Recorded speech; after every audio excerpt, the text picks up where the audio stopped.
ازيكم يا جماعه؟ ابل اطلقت النسخه التجريبيه الرابعه من اي او اس 26، والنسخه دي حصل فيها بعض التغييرات واضافات بسيطه كمان.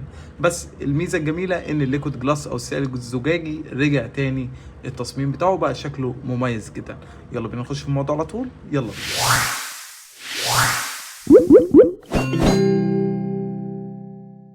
اول حاجه مساحه التحديث جه بحجم 10 جيجا و400 ميجا تقريبا، والحجم ده بيختلف من اصدار لاصدار، وكمان بيختلف من ايفون لايفون على حسب نوع الجهاز بتاعك. انا كنت على النسخه التجريبيه الثالثه، ودي النقله بتاعه النسخه التجريبيه الرابعه، وكمان جهاز ايفون 15 برو ماكس.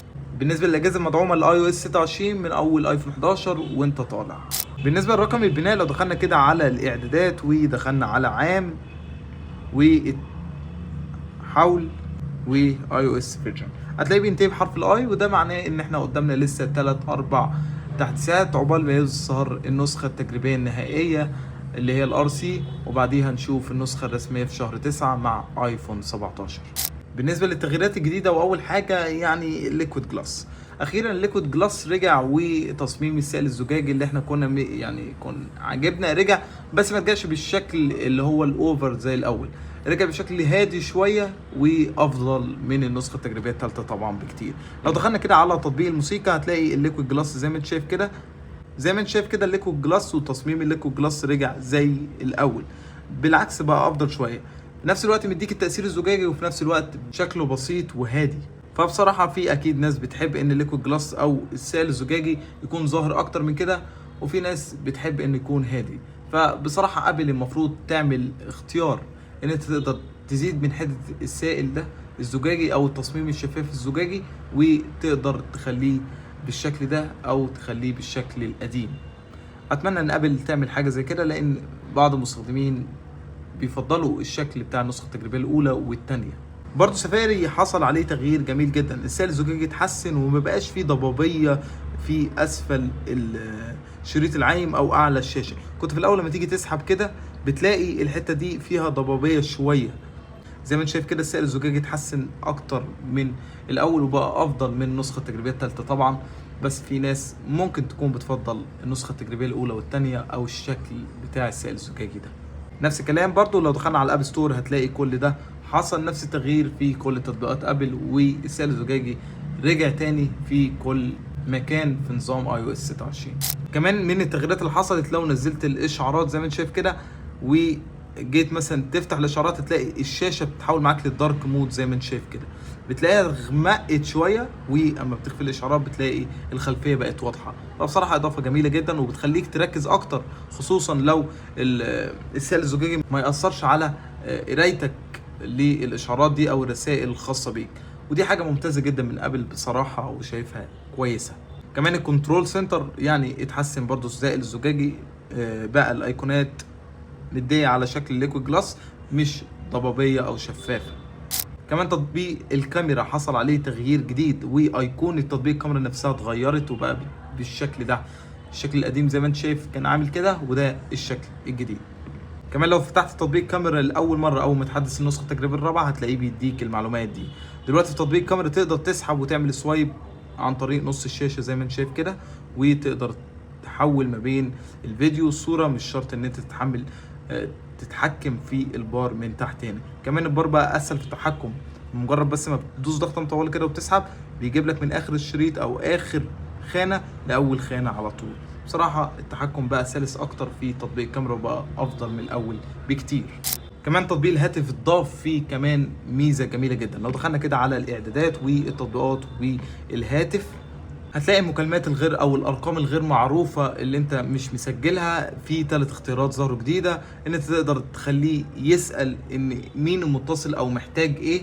الايفون يبقى يعني يفهم المتصل ده يبعت لك رساله مثلا الاول ان هو يعني بيتصل بخصوص ايه او هو مين، يعرف نفسه، او تخلي ان المكالمات الغير محفوظه تظهر في الاول على طول، ان هي تظهر في القائمه عادي بره، او تخلي ان المكالمات تظهر في الخانه بتاعتها بس الغير محفوظه اللي هي الميسد كول. لو دخلنا كده على تطبيق الهاتف ودوسنا على الكولز ودوسنا على 3 شرط هتلاقي عندك unknown callers، تقدر تضيفهم في اني خانه، وممكن تضيفهم في الريسنت هنا يظهروا هنا على طول عن طريق ان انت بتخش وتفعل النيفر او تختار النيفر، وبكده هتلاقيهم ظهروا على طول قدامك هنا في القائمة الأساسية لتطبيق الهاتف على طول، بدل ما هم في الخانة دي. ممكن تخليهم في الخانة دي عادي ان انت تدوس اخر اختيار.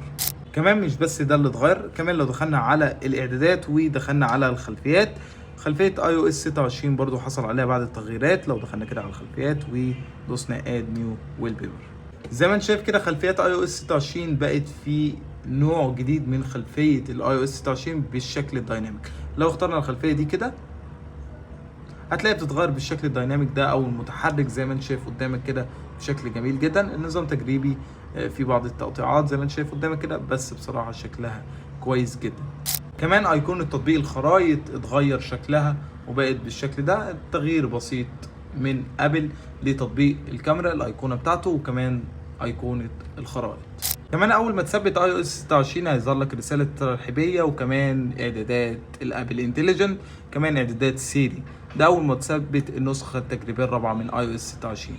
مش بس كده، كمان ملخص الاشعارات رجع تاني في النسخة التجريبية الرابعة بالنسبة لتطبيق الاخبار، وابل كانت لغياه في الاول بس رجع تاني تقدر تفعله دلوقتي في النسخة التجريبية الرابعة. هتلاقي ظهر لك بالشكل ده وتدوس الاختيار وبتفعل تطبيق الاخبار زي ما انت شايف قدامك كده، ان ملخص الاشعارات رجع تاني لتطبيق الاخبار. اليوتيوب بقى، الابل تي في، الاخبار نفسه بتاع ابل، على اي تطبيق بيخص الاخبار.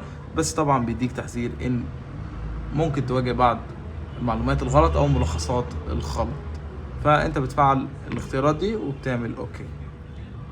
طبعا الميزه دي مشتغله بالذكاء الاصطناعي، يعني من اول ايفون 15 برو وانت طالع. كمان لو فتحت تطبيق الفايلز ودوست ضغطه مطوله زي ما انت شايف كده هتلاقي حاجه اسمها اوبن ويز. لو دوسنا عليها كده هيفتح لك اختصار سريع كده للتطبيقات اللي بتسمح ان انت تحول الفيديو او الصوره او اي صيغه ملف جوه تطبيق الفايلز على طول بشكل مباشر للتطبيقات الداعمه للملف ده او الصوره او الفيديو.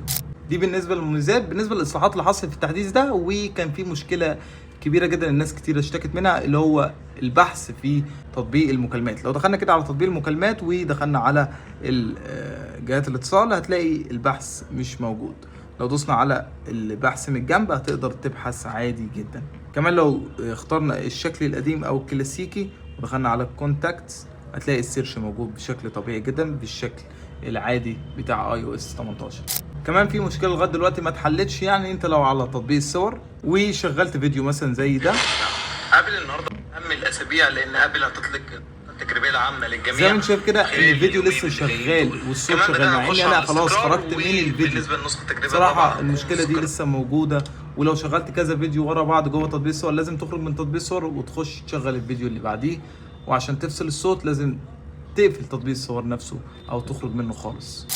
بالنسبه للاداء بقى، فالاداء بالنسبه لي مستقر كويس، افضل من النسخه التجريبيه الثالثه بصراحه. البطاريه ادائها ممتاز بصراحه، مش شايف اي مشكله في البطاريه. تعالى كده نخش على البطاريه ونشوف النسبه او صحه البطاريه نفسها. لو دخلنا كده على البطاريه ودخلنا على صحه البطاريه نزلت 1%، بقت 85، كانت 86. تمام، مفيش مشكله لان التحديثات التجريبيه كده كده بتقلل من عمر البطاريه نفسه. بالنسبه للاج والتقطيع فبصراحه بواجه لاج وتقطيع، بس مش دايما، يعني في بعض الحالات الاقي مره واحده موبايل اداؤه سيء او في دروب فريم وتقطيع جامد، ومره واحده بلاقي الجهاز سلس بطريقه كبيره، يعني بحس ان التحديث فعلا سلس. فبالنسبه للاداء والسلاسه يعني مش كويسه، زي ما انت شايف كده في تقطيع جامد، وساعات بلاقي ان الاداء كويس. طبعا زي ما انت شايف قدامك كده ان النسخه التجريبيه الرابعه من ناحيه الاداء والسلاسه سيئه، بس ما اقدرش احكم عليها لانه بقاله يوم محدثه، لسه محدثه امبارح. فبالنسبه للاداء ما اقدرش احكم عليه دلوقتي، مستني يوم 2 اشوف المعالجات في الخلفيه، المشاكل دي هتختفي، فهي فعلا بتختفي مع الوقت وبيكون الاداء بيتحسن. بالنسبه للاداء على جيك بنش، لو جينا نشوف كده، ده بالنسبه للنسخه التجريبيه الرابعه من iOS 26. بصراحه الاداء سيء جدا والارقام سيئه جدا. دي ارقام ايفون 12 برو مش ايفون 15 برو ماكس، يعني سلسله ايفون 12 هي اللي المعالج بتاعها 2000 نقطه و6000 في المالتي كور. لو جينا نشوف كده الافريج او المتوسط المفروض 2880.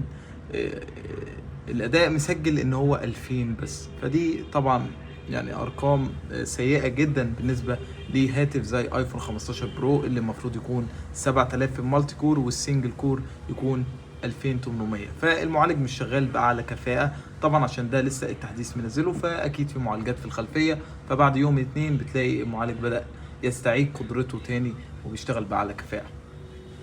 بالنسبه للاداء زي ما قلت لك في تقطيع ولاج جامد جدا، بس يعني ممكن عشان الحراره والجو والكلام ده، خصوصا ان الجهاز سخن جدا، ف سخونة الجهاز هي مأثرة مع الأداء فادت اللاج والتقطيع اللي انت شفتوه.